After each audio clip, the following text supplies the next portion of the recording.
You're listening to the Physio Matters Podcast in association with Choose Health, and this is session 14.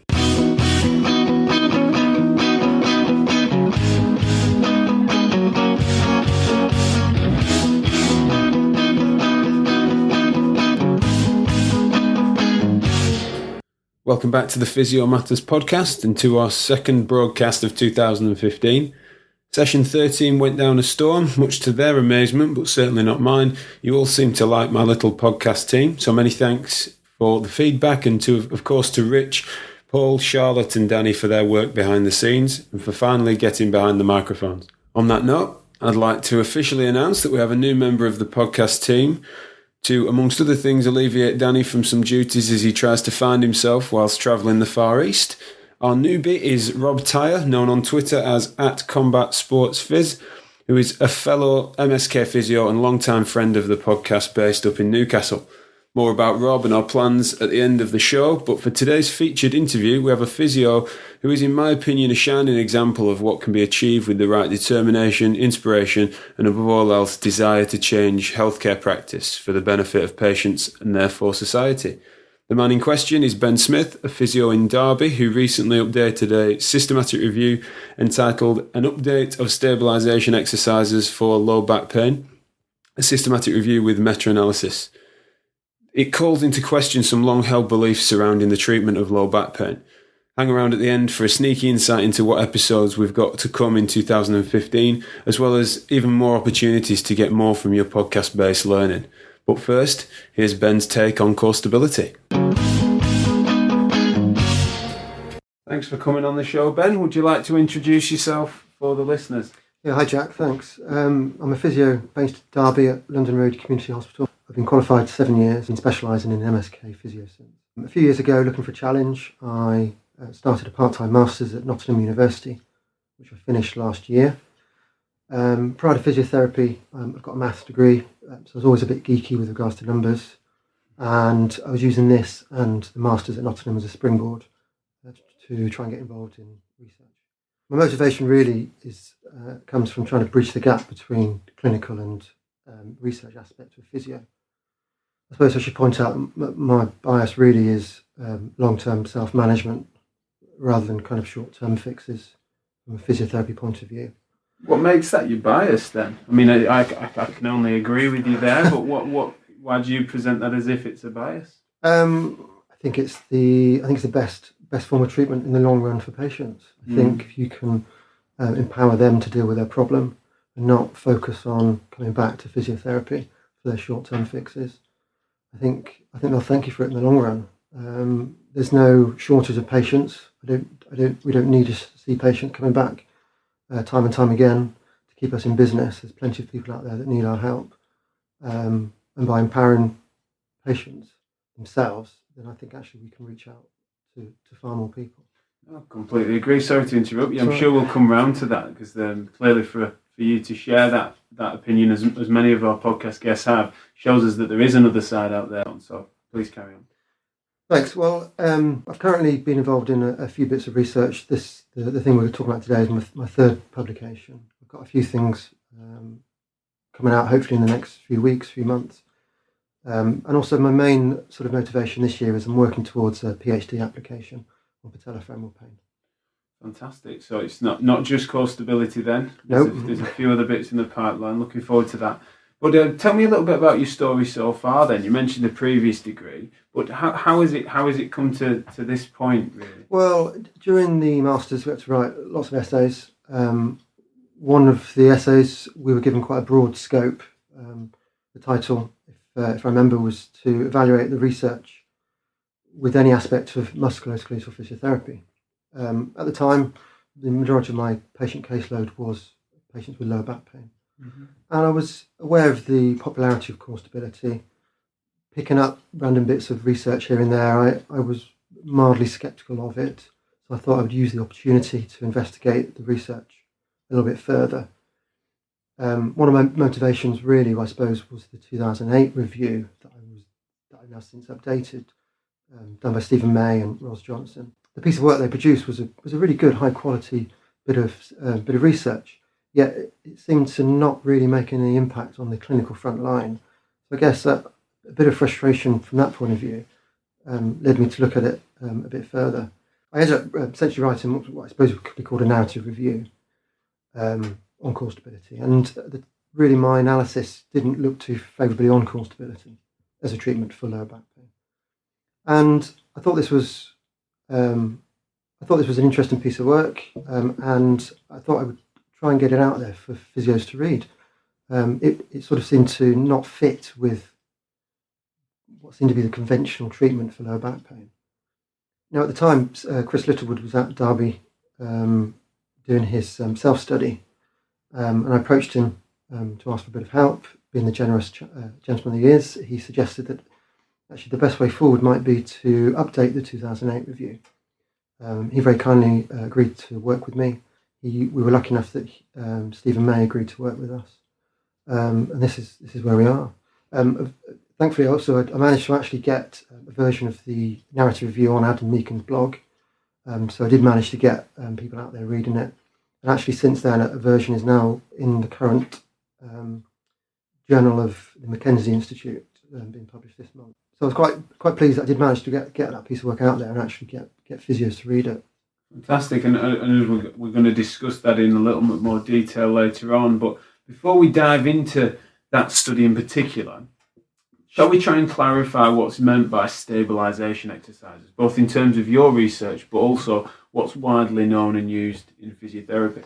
Sure. I mean, that's a really important question with regards to this, and I guess in a way it's one of the key critiques of core stability or stabilisation exercises, is that there's no agreed definition. Core stability, stabilisation exercises seem to mean different things to different people. Some people think of it as exercises on unstable surfaces, for example. Others think of it more about the ability to maintain neutral positions of the spine. I think neurophysios would perhaps think of it in terms of trunk control. Our definition was based purely around the concept of teaching isolated muscle contraction of the deep spinal muscles, primarily transversus abdominis and multifidus. Whether that was in isolation or progressed into exercises, either of those. Now, I know some people would go further and specify a certain percentage of contraction for a certain amount of time. And I guess a critique of that definition is that people may say that the definition has moved on since then, and it's not just the abdominal drawn-in manoeuvre. They talk about differentiating between upper and lower abdominals, the use of the diaphragm and the pelvic floor. But I think our definition was broad enough that it should include all those aspects. I'm sure you didn't want anything to slip through the net. No, we didn't. So it's pretty thorough. Just to backtrack a little bit in terms of a timeline then, how long do we have to go back before Ben Smith last taught an abdominal drawing-in manoeuvre? How many years do you feel it will have been since you were last giving the tummy tuck? I qualified in 2008, and there was certainly a period where I was newly qualified and I did try those things. To be honest, at the time I always found the principle of it rather too simplistic for a complex problem. Yet even though it seemed a simple solution, actually I found it really difficult to treat. Patients often came back not necessarily doing the exercise what I would consider correctly. Never really got the benefit and the results that they were meant to get with it. So in a way, I stopped using it very, very early on since I qualified. And there was a period actually where there was almost a bit of guilt with that, in that, I wasn't treating it because it wasn't working for me, and I found it difficult to teach the exercise. Yet actually, a bit of me was worried that actually I was doing a disservice to my patients because I wasn't giving them what was considered, I think, the gold standard of treatment. Yeah, and as your review quite clearly states, it is the most common treatment modality used for chronic low back pain, which is the most common pathology that we see. So that personal guilt then formed a sort of passion to try and investigate that, criticise yourself to try and see if you can better the outcomes for your patients. Yeah, do you feel that then did get those outcomes for the patients, which is all of our main goal, I guess? Yeah, from a personal point of view, I think I do get better results now than I used to. I guess in a way, actually, it's really difficult to prove. The outcome measures we use now weren't what we used a few years ago. I suppose that's It's a really difficult question to answer, but it feels like I get better results. Yeah, and of course we'll talk about plenty of things about bias when it comes to research generally, but I suppose there's nothing more biased than our own perception of outcomes, because there's people that argue the other side there. So before we delve into the nitty-gritty of the review, what sort of things did you notice in the early days of your own critique prior to it becoming more formalised? What sort of things were fired back at you about core stability? What were the retorts that you were fighting against? I guess the main argument was that there didn't seem to be an alternative. That, talking to colleagues, not just at my hospital, but talking to colleagues and friends and physios that were working in lots of places across the UK. I guess the critique was that there wasn't an alternative, and that by suggesting that this treatment or this exercise wasn't what it was made up to be, often you were taking away a crutch for the physio, and they weren't necessarily sure what else to do. So where did this theory of core stability come from, do you feel, and how has it become the most common form of rehab for the most common MSK presentation relatively quickly? Well, I qualified in 2008, and at the time it was already the most popular form of treatment. It was the approach that was taught at universities as the way to treat back pain. So I guess the short answer is I don't know how it became the most popular. In terms of where the theory came from, you could date it back to the two seminal papers by Paul Hodges and Caroline Richardson in 96 and 99, where they looked at timing of transversus abdominis during shoulder movement. And they had, in the two studies, one study had 15 patients and 15 pain-free individuals. The other study, they had 14 and 14 pain-free individuals. And they were looking at the timing of transversus abdominis as they flex the shoulder. And they actually managed to show that the deep spinal muscles contracted with the shoulder movement, but not in a reflex way, in an anticipatory kind of way. And they labelled this the feed-forward mechanism. And they further went on to show that actually they concluded that this feed-forward mechanism was delayed in the patients with lower back pain.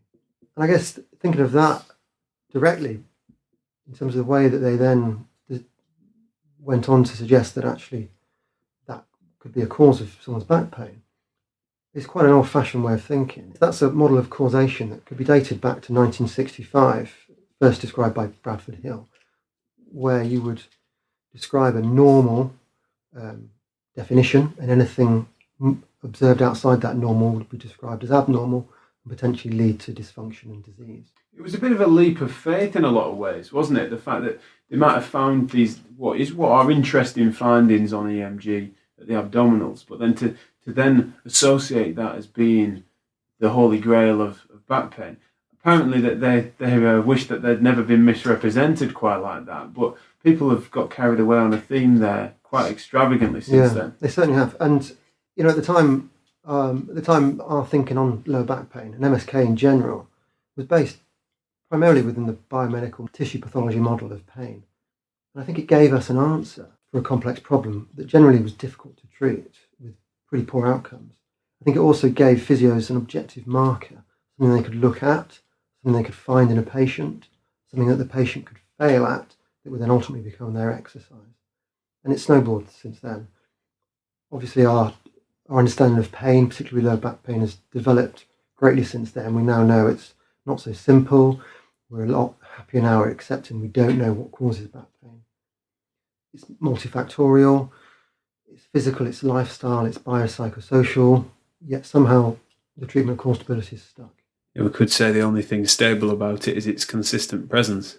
Around that time, we could argue that essentially surgery was being seen to be a rather drastic option for something that wasn't getting outcomes. So could we physios have sort of suddenly seen an opportunity, a niche where we could get our teeth into core stability and make it our own? Do you feel? Yeah, absolutely. I don't blame us for creating this exercise regime and treating the patients that we did back then. Things change. It's time to probably move on, and it's time for us to reflect on our practice. Sure. And so, shall we get our teeth into that review then? Shall we first in summary, and then in terms of the nitty-gritty of what your review then found. Yeah, well, we went about updating the 2008 review. The 2008 review did a database search up to 2006. So we did a database search from 2006 up to when I completed it, which was December 2013.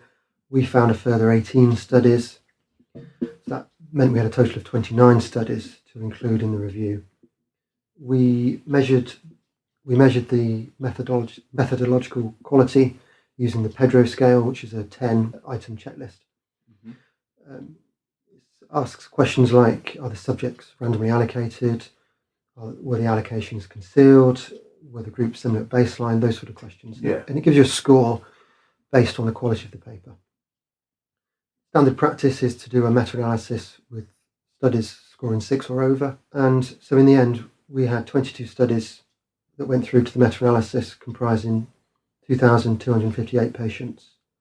For the pain analysis, and we had 24 studies comprising 2,359 patients in the disability analysis. When we run the analysis on core stability versus any form of treatment, this involved leaflets, advice, no treatment, there was a significant benefit for core stability. But when we did analysis of core stability versus any other form of exercise, at long term there was no statistical or clinical significant difference. If we look at some of the exercises that were used as an alternative, most of them generally used mat-based exercises, general spinal mobility, flexion, extension, stretches. One of the studies was a circuit-based class, step-ups, side steps, press-ups, squats, those sort of things. Mm-hmm. One was daily walks. Another study was the McKenzie directional preference exercises. Mm-hmm. And the other study was actually stationary bike, period sit-in, stand-in, changes in tempo and cadence, essentially a spin class. Right. So what we can see actually is that there's a wide variety of exercises, and they all had very similar outcomes in terms of pain and disability. Okay, so better than nothing, definitely, but certainly not any better than some, shall we say, less complex modalities. Yeah, sure. As I said at the start, I always found core stability rather complex to teach, and certainly we could see that it had no benefit over any exercises that would consider far more simple. So this is quite. I can understand how this is quite intimidating and why it is met with some resistance. In that, it sounds like it's stripping back the expertise that's been built up over many years. Would you say that some of these modalities that are the other side of it, then the non-stability exercise, does that need to be particular in your opinion? No, I don't think it does. I think you say that actually these don't seem difficult, but I don't know. I think I disagree with that. I think if you've got a patient in front of you who is struggling with debilitating chronic or persistent lower back pain, I think actually to educate them on pain, to teach them about pacing and progression and load management, to deal with their expectations, to deal with flare-ups, to give them an exercise program, whatever that may be, in a progressive manner, and to give them support and guidance. Actually, I think that is difficult. It is complex, and it is hard work. A few patients of those in a row, it is tiring, and so I don't think it does strip back our skills. It just changes the exercise that we use. Absolutely, yeah, and I mean I couldn't agree more, and I'm sure you're aware that's very much in keeping with some of our other findings on other podcasts. And that threat that we talk about, that people feel almost intimidated by this as a premise, the delicacy of the intervention, was there anything that was found to be even slightly interesting in terms of the, shall we say, intricacies of the exercises? Did it make any bearing or any difference on any of the measures in the review? No statistical difference at all. And was there any changes in terms of short, medium and long term? So having read the study, there were variations. Sure, yeah. I mean, at short term, there was slight preference to the core stability exercises. But again, the data wasn't clinically significant. Yeah, I mean, even if we were to start nitpicking that in the short term, sometimes that might have been that it was a simpler start, wasn't it? Some of the basic Pilates exercises in the short term might have been just a lot of a lower load or lower ask than, say, squatting, spinning, etc. Yeah, so exactly. Even then we could critique that. So you're very kind at the start to present your own biases. However, Were any of the results of the systematic review surprising to you at all? Well, in short, no, not really. As I said, I was always a little bit sceptical. But based on my initial narrative review that I did, it's now on the Adam Meakin's blog, which really didn't look too very favourably on core stability. I really wasn't that surprised. Essentially, if you look at core stability or stabilisation exercises, it comes down to really three key questions. Do people with lower back pain really have a delayed onset of transabs? So, i.e., transabs is important as we think it is, or any other deep spinal muscle. Secondly, does the exercise change that timing? So does the exercise improve the timing that we think we found? And then thirdly, does the exercise improve their pain and disability? So is the exercise effective? So if we look at question one, do people genuinely have a delayed onset of transabs? There have been a number of studies that have tried to repeat those initial studies by Hodges and Richardson. There was two in the late 2000s. There was one in 2008, one in 2009. And they struggled to even find that transabs actually activated prior to limb movement in pain-free individuals. So they were showing that actually variance is normal across the board. A big study was Gubler in 2010. They looked at 48 patients with lower back pain versus 48 pain-free individuals. And again, they weren't able to find that the patients with lower back pain had a delayed onset of transabs. And then moving on to question two, does the exercise regime change the timing of transabs? Again, the studies that have looked at that haven't managed to find that actually it does change any of the timing. One of the big studies was in 2012 by Physio, and they had 109 patients split into three groups: core stability exercises, general exercises, and then what they called sling exercises, which essentially is a variation of mat-based exercises. And they measured the timing of transversus abdominis prior to 8 weeks of exercises and then at the end of 8 weeks. And none of the groups had any changes in the timing of transabs. So before we even get to the clinical effectiveness, we're struggling to even find that transabs is delayed in back pain patients, and that actually our interventions doesn't seem to change the timing anyway. So no, I wasn't too surprised that actually the effectiveness didn't seem to be any beneficial over any other form of exercise. Okay. And was there any of the other interventions that you felt would be interesting to compare? So the control group sounds stronger in some studies than others. But did it interest you as to how strongly certain exercise interventions favoured? I don't suppose that I had a preference to any form of exercise. I think really it comes down to patient preference. And for me, the key to any exercise regime is adherence. If you can get the patient on board the exercise regime, and it fits with their lifestyle, they enjoy it, they're able to fit it around their normal daily routine, then actually that's the way forward. So whether it's a spin class that they enjoy doing with their friends, whether it's a daily walk listening to some music on their iPod, or whether it is just going for a swim before work, it doesn't really matter as long as it fits with their lifestyle. Fantastic. Okay. And so some argue that the variability in the methodologies when it comes to spinal stability trials decrease the likelihood of positive findings. Do you feel this and any other common anti-research grumbles hold any water in this circumstance? Well, this is the main argument that people give when their treatment of choice hasn't worked. It's not that the treatment is bad, it's that the treatment was given to the wrong kind of patient. We've seen it often before. We've seen it with manual therapists, we've seen it injection therapists, we've seen it with surgeries. I suppose it's hard to prove that they're wrong, per se, but there's certainly no evidence that they're right. Currently, the evidence for subgrouping and targeted interventions is limited at best. We're not seeing long-term superior outcomes with these targeted interventions. And I suppose core stability is so widely used and applied in usual practice for people with low back pain. There's no obvious evidence that selective treatment is happening. And so from that point of view, our review, I suppose, has direct practical relevance. Okay, and so with regards to, it's still fairly wet on the pages, the ink that's been written on this review in a lot of ways publish-wise, but what conflicts do you expect? What sort of things do you think people will almost try and defend the castle? That's an interesting question. I think I wasn't too sure really before I published it. Generally, I suppose, having done the narrative review on the blogs online and seen a lot of the response, most physios actually were really pro the findings. Whether that correlated to the type of physio that was on Twitter, I don't know. But generally, people were very pro it. And that's generally the feeling I'm getting at the moment with the systematic review since that's been published. Brilliant.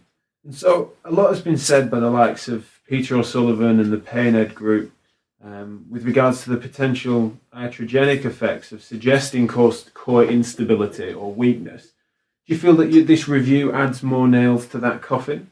I think it definitely does. They've done a lot of work in terms of chronic back pain, or as they like to call it, I think, persistent pain. And their work doesn't seem to align itself with the biomedical model of lower back pain that core stability seems to derive from. We know that people with persistent back pain, they often show increased trunk muscle activation. They often have an inability to relax their back muscles. These high levels of EMG activity is often correlated with levels of pain. And they often show maladaptive movements and behaviours that can often make their pain and disability worse. There's a large emotional factor we know of now with lower back pain. There's fear, anxiety, catastrophizing, fear of movement and hypervigilance that often makes their pain and disability levels worse. I think we need to be very careful with what we say, and I think we know that as physios. We know we need to be really careful how we describe things. Core stability is usually taught pain-free. If it hurts, people are told to stop. They're doing it wrong. Talking about weak core muscles and stability can, I think, lead patients' fear of movement and hypervigilance to become worse, actually through our direct intervention, rather than actually help them. It focuses their mind further on the spine and their pain and a perceived weakness. 2 of the papers in our review did use fear avoidance and belief questionnaire as an outcome.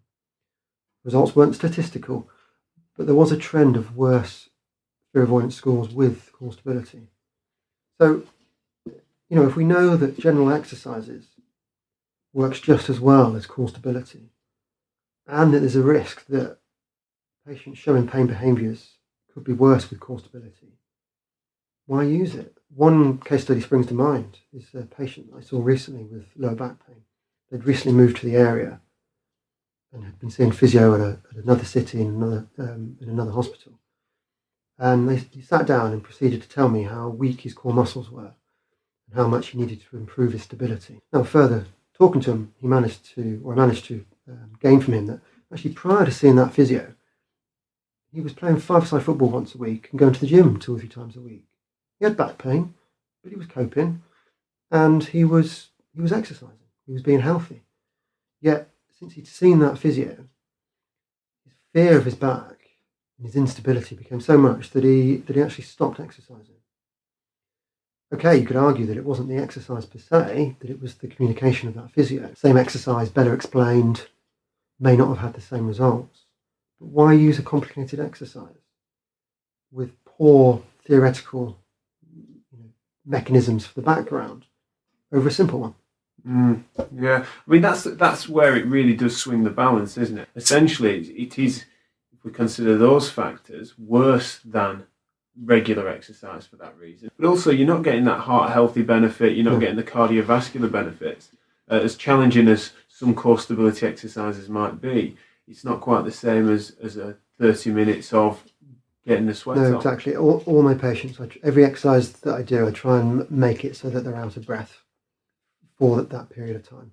Mm-hmm. Yeah, and I think that's really where, again, we're talking about that resistance that might be found, is that realistically, there's no real place to hide when it comes to that. The research is fairly conclusive in that fear-provocative nature of the particularly anything that's to do with conscious bracing for what should be fearless, thoughtless movement. Yeah, absolutely. And so this is probably one of my tougher questions, in that where does it leave us?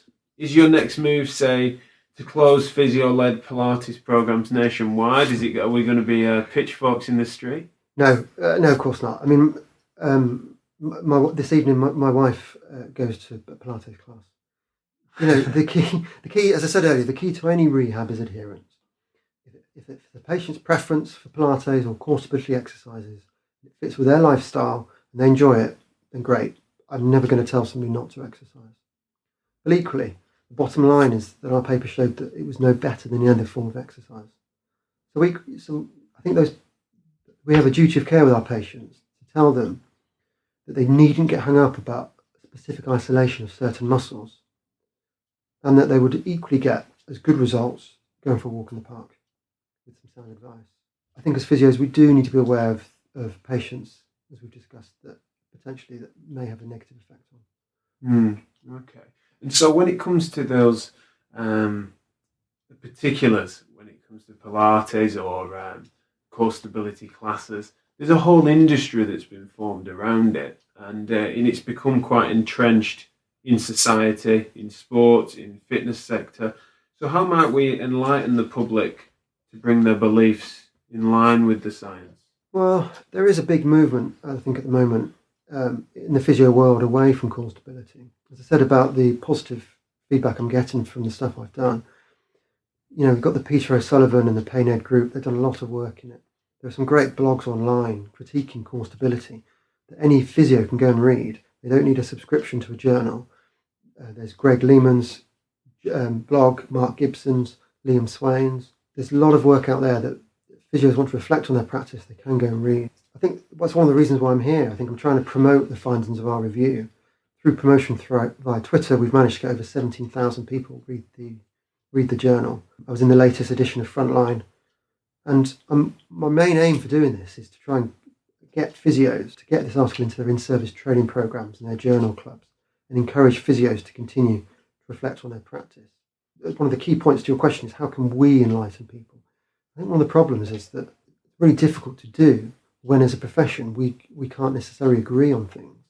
You and I can sit here now and agree core stability perhaps isn't the best form of treatment for lower back pain, but it doesn't mean that every physio is going to agree with us. So I think that's a really difficult thing to do. I also think, in a way, that we've got a duty to the new graduates coming out from university. I think core stability still seems to be the default position. From talking to friends across the UK from various universities, it still seems to be the default position of students coming out of university, that they have someone with back pain, they teach them core stability. So it's not even as if this work is trying to change physios that have been using core stability for a while and they're in a bit of a habit. We're actually still trying to change the practice of newly qualified people. This is why it would have been brilliant to have this as a debate with someone that maybe was really pro that stance, which I'm not. But if I was to try and play devil's advocate and to sort of think that there's people out there that get what they would perceive as being incredible results for patients, or they've run Pilates classes and a variety of levels even. So your level 1 to 4 Pilates classes in their clinics with great effect for many years. They really struggle to get away from that anecdote. What would you sort of say to try and tease them out of that camp? Difficult one to answer. Remember, the bottom line is that it really isn't any worse than general exercise in general. And so we don't necessarily have to stop Pilates. We just have to potentially not get so hung up about certain isolated contraction of certain muscles.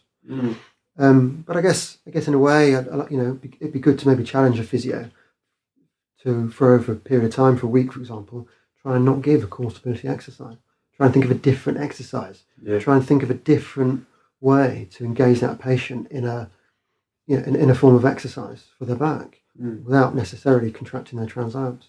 Lovely. And when it comes to those, shall we say, if a common thing in this country is a private practice, say there's several physios working there, if the only group-based rehab, I mean, we know that there's sufficient evidence for group-based treatment, and there's a number of social factors that come with that, and getting people to exercise in groups is fantastic. So as physios, we're going to encourage that in rehab or otherwise.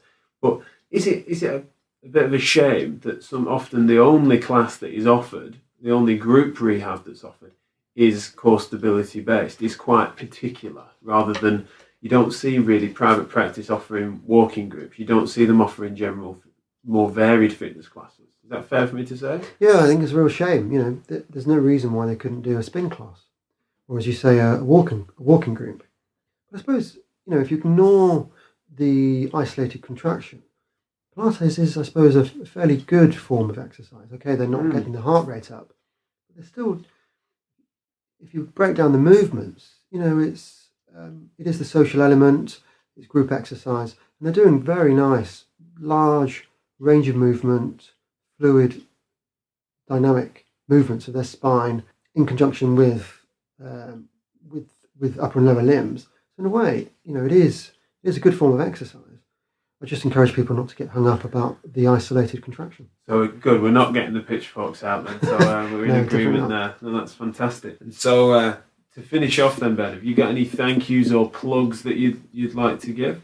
Yeah, any physios out there that are pro-research, I would like them to keep an eye out for some of the work that we're doing at London Road Community Hospital in Derby. It really is, I think, a shining example of some of the great work physios are doing, and the NHS, with regards to research and forward in our profession. I've been lucky enough to do some work with Marcus Bateman on the Derby Instability Programme for shoulders. We've hopefully got some work coming out soon with that. Rachel Farley, our spinal specialist, is doing some work with the Delphi study on acute lower back pain. And we're working on a large trial on the frozen shoulder and cuff repair. And hopefully I've got another systematic review on meniscal tears coming out in a couple of weeks. I would like to say that this review, although it was my third publication, was my first major bit of work. I was lucky enough that Chris and Stephen worked with me with this. They were very generous with their time and support, and I'd like to thank them for that. I'd also like to say that any physios out there that want to get involved in research, I think often the reality of it is a lot easier than it seems. There are experienced physios out there, academic physios like Chris and Stephen, that want to support clinicians getting involved in research, clinicians that are still on the front line. And there are opportunities out there for physios to get involved in, so go and look for that. And I guess just to finish it off, I would like to say that this piece of work really took a year to achieve, many evenings and weekends, and in fact I use annual leave to write the main bit of work. I had to go and lock myself away in the study. I've got a young family, and so I should thank my wife for just putting up with me for that. Fantastic. And I think really, is that the thing that scares most people then? My final question, the time that it takes. I mean, that bit at the end, the long nights, the annual leave to get it finished. I'm sure you've found it rewarding and worthwhile, and I can clearly see your passion for the topic. But is that the scariest bit, do you reckon? I don't think so. I think the time is a big element, but I think the scariest bit, is the fear with not just physios, but the fear with anybody that they're not going to be good enough in terms of academic side of things, particularly with the numbers. I think people have a fear of numbers and stats and maths. Although I do have a degree in maths, I really don't think that actually really gave me any benefit with regards to this systematic review. If anybody wants to understand, all they've got to do is pick up a book and read, and really let themselves get involved in healthcare statistics. It's not as difficult as I think it seems. Fantastic. And I know Chris Littlewood has a book, Understanding Physiotherapy Research, that I'm sure we can link our listeners to if they have any interest in it. A lot of our listeners have an interest in the research, and thank you very much for disseminating that for them. Thanks very much. So thank you very much for your time, Ben. I really appreciate it, and also your hospitality this evening. It's really looking forward to reading your further work, and I hope to pop you in front of our microphones once again. I hope this inspires other clinicians to take up some research and also to further themselves for the benefit of the profession and for the benefit of patients, which is what this podcast is all about. So I really do thank you. Thanks very much. And there we have session 14. Many thanks to Ben for his time, and to his wife Katie and mate Damo, who was the 1440 marathon runner mentioned in session 10, for their hospitality and truly inspiring chat off the microphones. I'll be honest, the deeper I get into our attempt at healthcare journalists, the more passion I have for trying to inspire professional and critical reflection. And it's meeting the likes of Ben, Katie and Damo and hearing their stories and experiences that remind me what Choose Health is trying to achieve, which is essentially change. I know I'm guilty of a soapbox moment here, but we need to recognise the hypocrisy of us asking our patients to change their beliefs, habits and lifestyle, when we often get defensive and stubborn almost as a reflex when exposed to challenges in our own thinking.